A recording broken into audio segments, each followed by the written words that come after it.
Off and running, LSU and Clemson, 6:30 Central Time start from South Carolina. Cole Bryson is there, joins us now on the Jim's Firearms Hotline. Cole, we appreciate some time. How are you? Doing fantastic, guys. Glad to join you. Give me the temperature, not literally, figuratively, in and around Clemson right now as they get ready for a big opener. You know, it's a good question. I think normally you got to know how Clemson media, especially the Clemson beat writers, operate. Normally the temperature's always like high in terms of, I guess we're talking high temperature means high expectations, Good juju, good vibes. If you ever talk to Clemson media, man, on the beat, the temperature's always high. There's always a good feeling. It's kind of just, it starts at the top with Dabo. Very rarely will you ever talk to somebody on the Clemson beat. Now, I'm not on the Clemson beat like some of these guys are every single day in the press conferences, obviously with me hosting an afternoon show, but very rarely will you find an opinion as to where Clemson isn't highly regarded in their matchup. Some may call it cockiness, some may call it confidence, but to answer your question, man, it seems like everybody you talk to in our neck of the woods here in South Carolina are super high on this matchup. I've even seen a few predictions where pundits locally have predicted not only a win for Clemson, but a big win. So to answer your question, man, the temperature is pretty high right now on the Clemson Tigers. Let's talk about Cade Klubnik. I kind of went back over his career, reading, watching highlights, games, and I see a guy who was a very highly touted recruit. I see a guy whose team started 2-4 in league play, and I see a guy who did not play great with not a lot of help against Georgia last year, but after that, it looked great. Give me the timeline on Cade Klubnik as he enters what looks to be his final year as the quarterback at Clemson.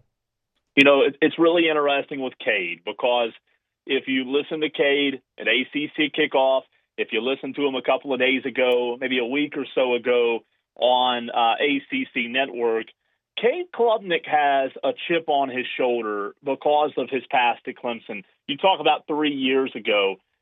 2 seasons ago, Cade Klubnik met with Dabo Swinney in his office after the season and really wasn't sure what the future looked like in terms of him being QB1 at Clemson. Dabo Swinney believed in him.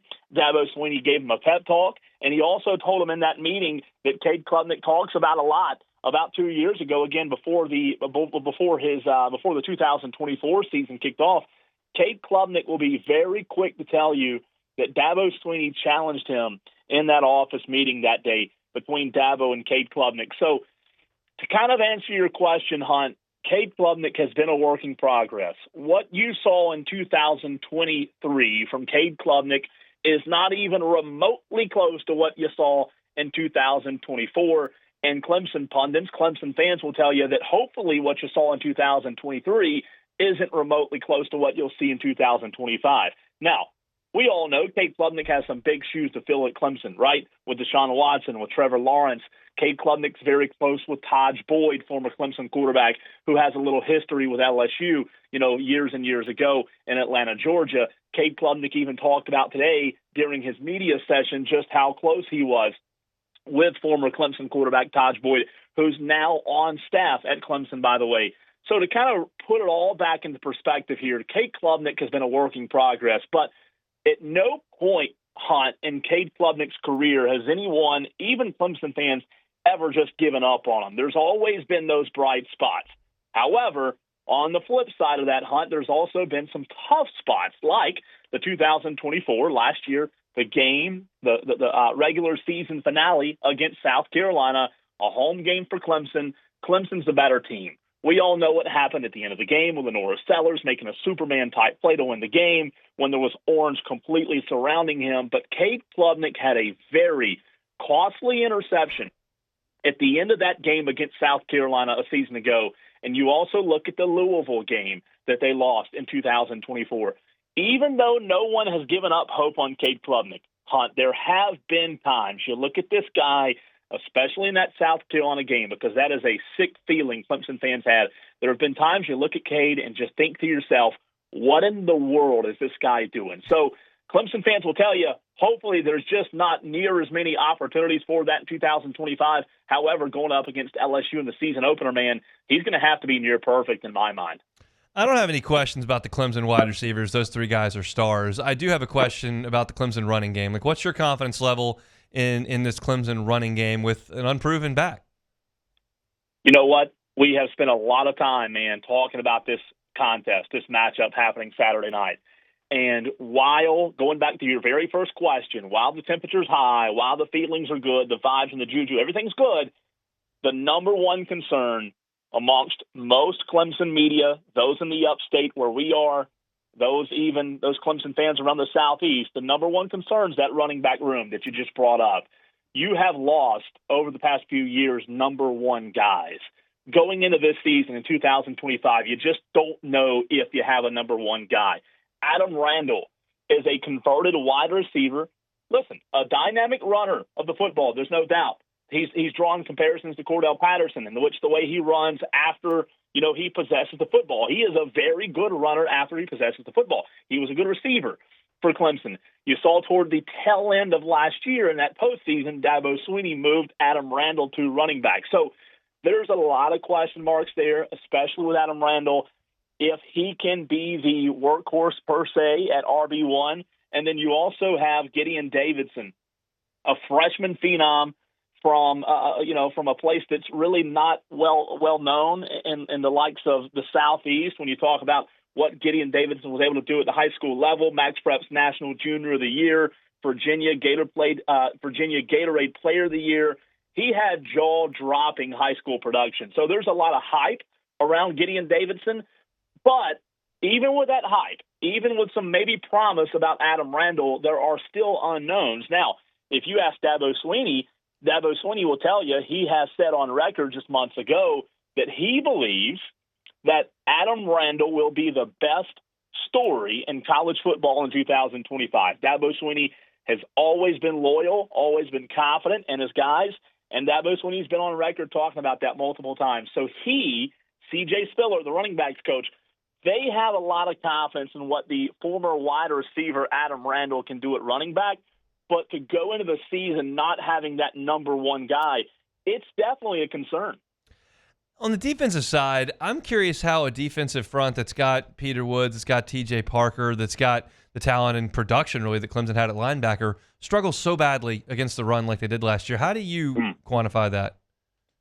It's interesting because you mentioned some names right there, right, that are really good pieces on that defensive line for Clemson. The interior is important, right? We talk about it at all levels, college, high school, college, and pro. The interior is very important. I think to answer your question, there are multiple levels, multiple aspects of what Clemson will do on the defensive front. We know how good T.J. Moore is. We know how good Peter Woods is. You mentioned Peter Woods. We know what they have up front defensively and what they can do and how they can affect the quarterback with T.J. Parker, right? Another standout. 11 sacks a season ago, 8.5 tackles for loss. Those two, there's no question about. I do think, Hunt, there was a lot of question, a lot of concern with the personnel decisions involving rotations. I'm sure you've heard about it, with the linebacker core in terms of what the old defensive coordinator was not able to do with this Clemson defensive unit. I would say that was probably the biggest conversation in the offseason, especially with Tom Allen coming in from Penn State, new defensive coordinator for Clemson.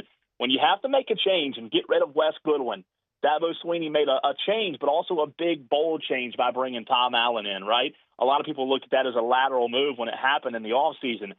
So to kind of answer your question, I don't think the personnel was an issue a season ago. I think that Dabo Swinney and his staff looked at the pieces they had and said, man, we're not getting enough juice out of this fruit, right? We're squeezing, but we're not quite getting what we're looking for when it comes to production, linebackers, secondary as well. There were a lot of concerns, and I know Dabo Swinney hadn't made them all public, but when you make a change like Dabo Swinney did, getting rid of Wes Goodwin and bringing in Tom Allen, that just goes to show that there were issues. For as many people out there talked about Wes Goodwin, like a Brent Venables, and how highly regarded he is in the defensive world in college football, the bottom line is they didn't get it done. That interior of the defensive line you talked about a season ago, they didn't get it done. So I think it's now up to Tom Allen to have these guys ready in 2025.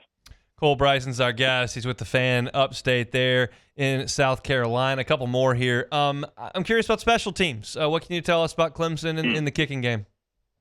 I think that's a wild card. Jack Smith is the only scholarship punter, and he has 5 career punts heading into Saturday's game. We know what Nolan Hooser is.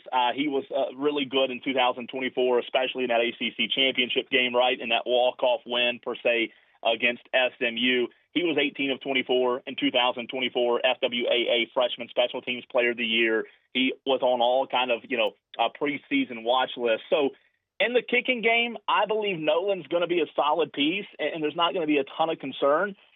But since you brought up special teams, it's important to note that Dabo Swinney was asked about punter. And I know punter is not the position that we're all concerned about heading into the LSU game. But when Dabo Swinney, just a couple of weeks ago on the record, admits that maybe he didn't do enough in the transfer portal to address the punter need, he said to Chapel Fowler of the state newspaper when the question was asked, he said, look, if we drop the ball there this season and we can't produce at the punter position, again, everybody's number one concern heading into the season, he said, I'll take full responsibility. He said something to the effect, Hunt, of I'm going to have to pray that the name that I pull out of the hat, God will just allow them to be a punter for us this year that can actually be productive. Because no disrespect to the guys on the roster, it doesn't seem like Dabo Swinney has a lot of confidence, a lot of faith right now. A faith-based guy in Dabo Swinney, right? It doesn't seem like he has a lot of faith right now in the punting unit for Clemson. Again, I think Nolan Hooser will do a fine job at place kicker as well as field goals. He was really good a season ago, but there's definitely concern. I know that's not something that's at top of mind for all the Clemson and LSU fans going into Saturday's game, but it is an area to watch. No question about it. Kicking game's a big deal, especially in very close games. Cole, how do you think it goes on Saturday night there at Clemson? You know what, man? I'm going back and forth. I can see a path. I can see a scenario in which both teams win. I really could. I could see LSU winning. I could see Clemson winning. Ultimately, I feel like Clemson's defensive line, going back to the conversation you and I just had a few minutes ago, I feel like Clemson's defensive line will be the X factor. And I think Clemson's defensive line, with that veteran experience, especially at the pass rush position, will be able to make enough plays down the stretch in Saturday night's game, put a little bit of pressure on Garrett Nussmeier just to make him uncomfortable enough, right? Sometimes all of those plays don't show up in the stat sheet, but those two guys on the edge could make life tough for Garrett Nussmeier. And then on the flip side, offensively, I think Cade Klubnik's going to be okay. I think he will be good enough through the air to get the win for Clemson. But I will say, I think the X factor for Clemson offensively is how Cade Klubnik uses his legs. Cade Klubnik is not known across the country as a dual threat guy, right? He's an in-pocket passer. But if you look back a season ago, there were some games where Cade Klubnik had to use his legs, and those legs won the game in some critical ACC matchups. So with that being said, with Cade Klubnik having that ability, much like Trevor Lawrence did against Ohio State in a big playoff game a few years back, right? Much like Cade Klubnik did in ACC play, if Cade Klubnik can use his legs, I don't know how many of those will be designed runs, but I do think that could be the X factor offensively. I think Clemson's defensive line will be enough, like I said, to give Garrett Nussmeier a little trouble, especially late in the game. And ultimately, I see Clemson getting the win at home. Obviously, if it were in a different spot, if it were out in Baton Rouge, I'd have a lot different concerns. But Clemson getting this game at home is a big plus for this team. And I like Clemson by about a touchdown to 10 points on Saturday night. I don't think it will be a blowout either way, but I do see Clemson winning and probably covering the spread in my mind. Wire to Wire, weekdays 2 to 6 Central Time on the Fan, Upstate in South Carolina. He's Cole Bryson. You can check him out on Twitter at @TheColeBryson if you're looking for some Clemson news over the next few days before LSU and Clemson get things rolling on Saturday night. Cole, we really appreciate it. Been a lot of fun. We'll do it again. Absolutely, man. Thanks, guys. Hey, thanks for watching Hunt on LSU. Before you get out of here, do us a couple of favors. Hit that like button, leave your comments below, and subscribe to the channel for all your Fighting Tiger football talk. See you next time.